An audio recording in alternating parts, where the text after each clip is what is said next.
Hey guys, this is Ron here, RA Quarter Horses 1. Hope everybody's had a good day. We've had quite a bit of rain here. Everything's growing up. Can't stay dry long enough to get it took care of. Anyway, I wanted to show y'all my latest purchase. Nothing major, nothing fancy. Just it's a Heritage Arms 22 caliber, single action. I think it's about 7 years old. I bought it at the pawn shop, and the action kind of sucked on it. It was pretty bad actually, and I took one day and took it completely apart. Never have took one of these little boys apart, but there really wasn't that much to it. But I took it apart, kind of rounded off the end of the hammer spring a little bit, and polished my hammer and all that where it rides, and man, that just cleared up the action so much better. Much better. I mean, there's still a lot of work can be done to it, but I mean, just that little bit, all by hand tools, made a big difference. So if you got one of these and you don't like, especially the hammer action on it, might try that. Clancy, our parrot's over there talking to us. She usually does that when I get out here and try to make a video. But anyway, what this video is about was I got out here the other day shooting this gun. I couldn't hit worth a crap with it. Now I've saw videos on the internet, on YouTube, some of them really praising the gun, and a few of them bashing it pretty good. For the most part, it's a nice handling gun. And I'm really in love with the cowboy accent, the old Colt action style. What is it, 1870 Colt, I believe is what it is, single action. It's built on that style, and I really like the guns. I'm kind of learning to do a little twirling. I can't do it right now, but anyway, I've been playing with it anyway, what can I say. But I got out here, got one of the little 3-spinner metal targets, and couldn't hit worth the shit with it. I don't know why. I guess it's like reading. I read left to right, so I wanted to shoot left to right. Shoot on the left target and then go right. Well, I couldn't hit it. Couldn't figure out what was going on. Then I shot at the middle and still couldn't hit it. I shot at the third one to the right, the far right one, and hit the left one. Well, that's kind of screwed up. And I thought, I can't be that bad of a shot. I tried, even braced myself, secured myself real well.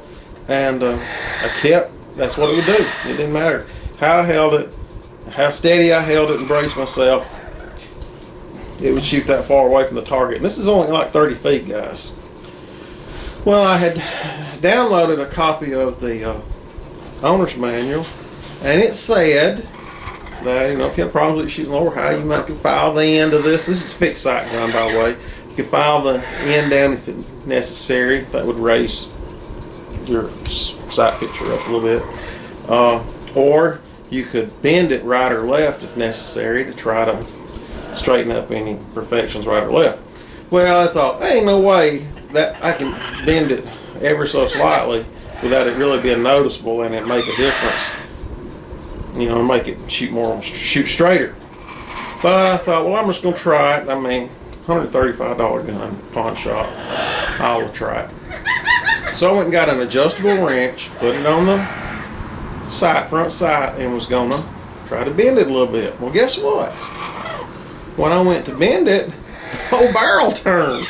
It won't turn a lot, but it'll turn about 1/4 of an inch either way. I can, now that I've done it, it's got to loosen up. I can do it by hand. I don't know if y'all can see. Let's see, I'm trying to line up. You can see the sight where it is right there. Now look at it. See, it's leaning the other direction. Hope I'm getting that lined up for you guys where you can actually see it. I know the lighting kind of sucks, but anyway, and I found that out. I said, I didn't think that was built into the gun for adjusting, but I did call the company and talk to them about it. And I got to admit, the lady on the phone, actually I called and I was on cell phone, it disconnected, and I had to call back and I got a different lady. But both ladies that I spoke with were extremely nice and more than willing to help. Now these guns only have a 1-year warranty, and according to the serial number, it's about 7 years old.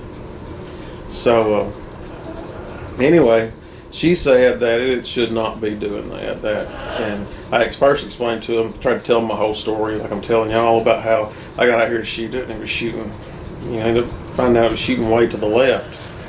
And so she said, well, it's not supposed to do that. She apologized. Didn't come out and say, well, Mike, maybe it's just you can't shoot. There was nothing like that. And I was really impressed because, that's the first thing most people would say is, you can't shoot, that ain't my gun.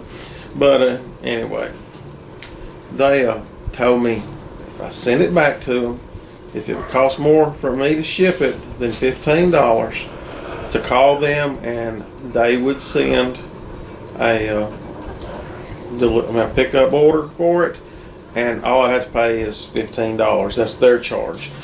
Their charge for shipping. So if I have to pay any more than $15, just give them a call and they'll come and get it, or they'll send for it themselves. And anyway, so I've talked to them, and they told me to send it back, and for $20 they'd put a new barrel in it.